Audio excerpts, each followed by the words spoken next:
ومن الشقاوة أن تحب ومن تحب يحب غيرك، أو أن تريد الخير للإنسان وهو يريد ضيرك.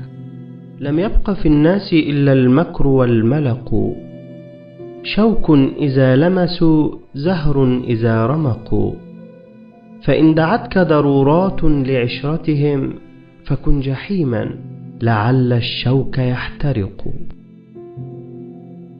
إذا المرء أفشى سره بلسانه ولام عليه غيره فهو أحمق. إذا ضاق صدر المرء عن سر نفسه، فصدر الذي يستودع السر أضيق.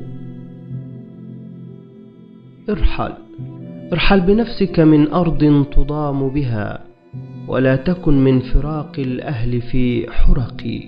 فالعنبر الخام روث في مواطنه، وفي التغرب محمول على العنق. والكحل نوع من الأحجار تنظره في أرضه وهو مرم على الطرق. لما تغرب حاز الفضل أجمعه، فصار يحمل بين الجفن والحدق. حسبي بعلمي إن نفع، ما الذل إلا في الطمع.